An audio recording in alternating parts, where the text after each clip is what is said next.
Hello বন্ধুরা, তোমরা সবাই কেমন আছো? আশা করব তোমরা সবাই ভালো আছো। চারুর ছোট্ট একটি ব্লগে তোমাদের আবারও স্বাগত জানাই। আজকে 17ই সেপ্টেম্বর, কিন্তু আমাদের এখানে না একটা এই জায়গাটা পার্টিকুলারলি প্রত্যেক বছর কিন্তু মনসা ঠাকুরের পুজো হয়।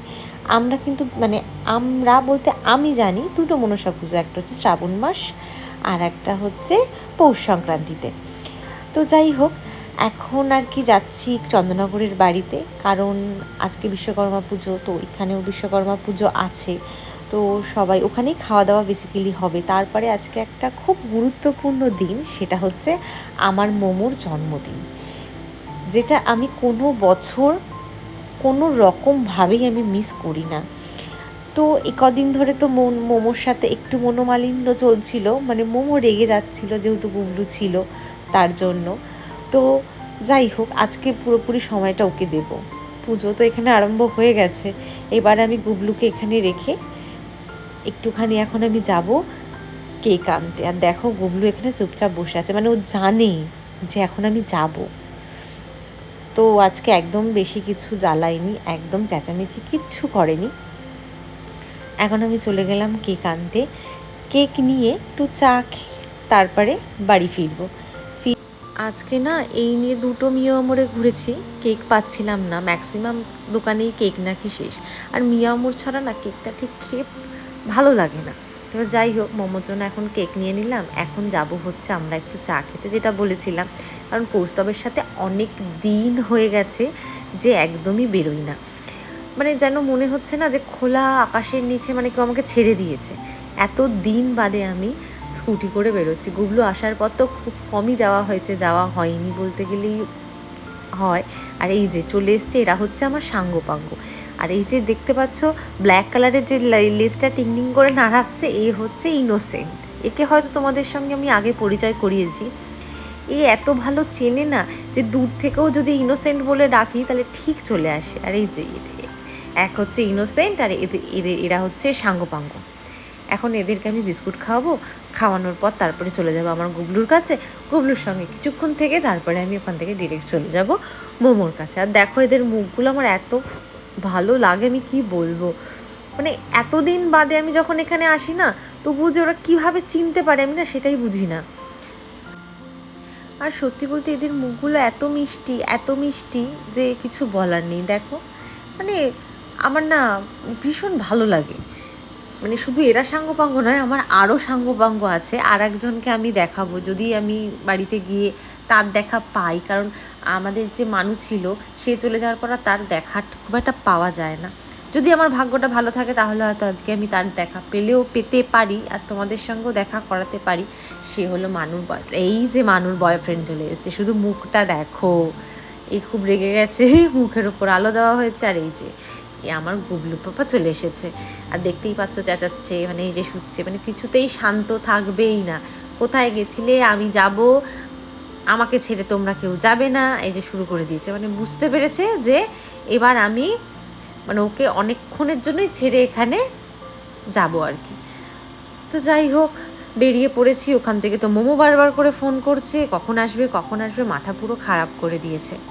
তো কিছু বলার নেই, তাড়াতাড়ি করে আমি ভাবছি যেতে পারলে বাঁচি, কারণ একটা স্পেশাল ডে ওর কাছে, যেটা সব বাচ্চারাই চায় যে প্রিয় মানুষগুলো যেন তাদের সঙ্গে থাকে, তেমন মোমো তাই। কথা বলতে বলতে তোমাদের সাথে আমি চলেও এসেছি মোমোর বাড়িতে। এখন দেখার যে মোমো কি রিয়াকশান দেয় আমাকে দেখে, যেহেতু আমি গুবলুকে রেখে এসেছি তার জন্য।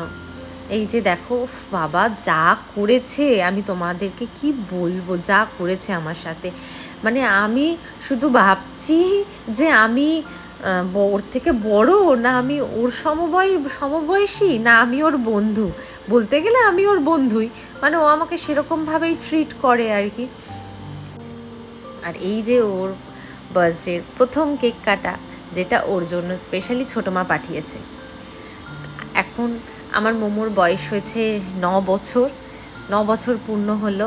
দেখতে দেখতে 9টা বছর যে কিভাবে কেটে গেল, আরও দেখতে দেখতে এত ছোট থেকে যে কী করে বড় হয়ে গেল বোঝাই যায় না।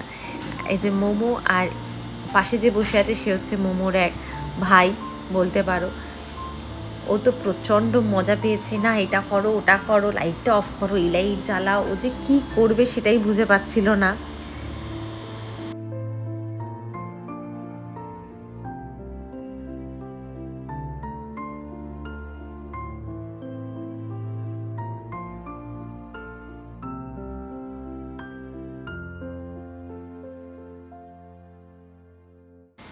এই 2 দিন আগে হলো আমার মোমো না স্কুল থেকে অনেক প্রাইজ পেয়েছে, তার জন্য সেটা আর কি দেখাচ্ছে আমাকে যে ও বাংলা হাতের লেখায় ফার্স্ট হয়েছে, ইংরেজি হাতের লেখায় ফার্স্ট হয়েছে, তারপরে একদম মানে স্কুলের বেস্ট স্টুডেন্ট ছাত্র হিসেবে একদম প্রথম প্রাইজ পেয়েছে, আবৃত্তিতে দ্বিতীয় হয়েছে, এত প্রাইজ পেয়েছে ও, সেটা আর কি আমাকে দেখাচ্ছে।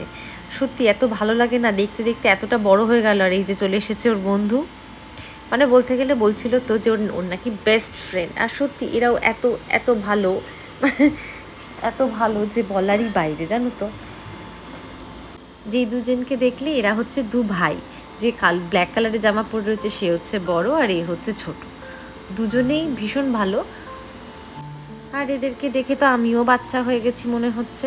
এইবার এরা আমাকে নিয়ে লুকাচুরি খেলবে, মানে এরা প্ল্যান করেছে। তো ভাবলাম যে ঠিক আছে, চলো আজকের দিনটা একটু খেলেই নিই। সেই ছোটোবেলায় খেলেছি, আমি সবাইকে বলছি না এটা করো না, কিন্তু এটা করতে হবে, ওটা করো না। ঠিক আছে বাবা, তোরা সবাই লোকা, আমি খুঁজছি। ঠিক আছে, এবার চলে গেলাম যথারীতি এখন আমি চোর হতে, মানে আমি সবাইকে আর কি খুঁজতে লাগবো আর কি। বললাম যে ঠিক সবাইকে বোঝালাম যে দেখো এই ঘরের বাইরে যাবে না, এইটা করবে না, সেটা করবে না।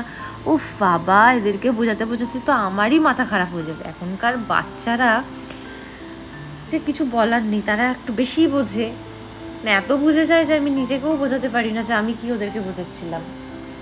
তো যাই হোক, এখন এই সব কিছু গুছিয়ে গাছিয়ে রেখে আমি চললাম এখন বাইরে।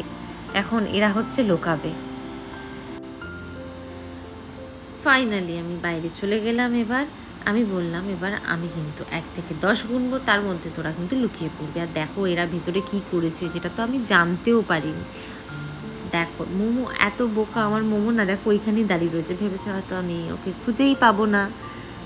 আর এসে তো সবার আগে আমি দেখেইছি ওকে, আর দেখো কীরকম করবে, যে কিছু বলার নেই, জানো তো। সত্যি আমার মানে মোমো না আমার কাছে একটু স্পেশাল বলতে পারো, একটু না অনেকটা স্পেশাল। এখন আমি যাই হোক ওদের বন্ধুদের খুঁজছি, কোথায় গেল ওর বন্ধুরা, না খুঁজলে তো আমার ছুটি নেই। যাই হোক এই করতে করতে আর একটা কেক চলে এসছে। এখন আমার মোমো এই কেকটা কাটবে, যদিও বা কেকটা না জাস্ট অসাধারণ ছিল। আর এখানে তো সবাই এসে গেছে, মানে আদার্স যারা যারা ছিল আর যারা ছিল আর কি ছোটোখাটো বন্ধু, তো তারাও চলে এসেছে। এখন এই কেকটা কাটা হচ্ছে। এই কেকটা কাটার পরে আমি ওকে বললাম যে মোমো কেকটা কেটে সবার আগে বড়োদেরকে খাওয়াতে হয়। ও কাকে খাওয়াবে, কেউ তো নিচ্ছে না, কী করবে, নিজেই আগে খেয়ে নিল। আহারে আমার মোমোটা। তারপরে আর কি সবাইকে অ্যাপ্রোচ করলো যে না ঠিক আছে তোরাও খা।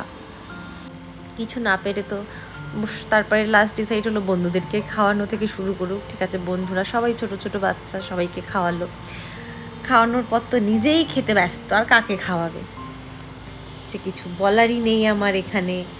যাই হোক, তো কেক ঠেক তো কাটা হয়ে গেল। হয়ে যাওয়ার পর এবার আমাদের বেরোনোর পালা, আমাদেরকে বেরোতেই হবে, কারণ ওখানে আমার গুবলু একা। এখানে আমি অনেকটা টাইম স্পেন্ড আমার মোমোর সাথে করেছি।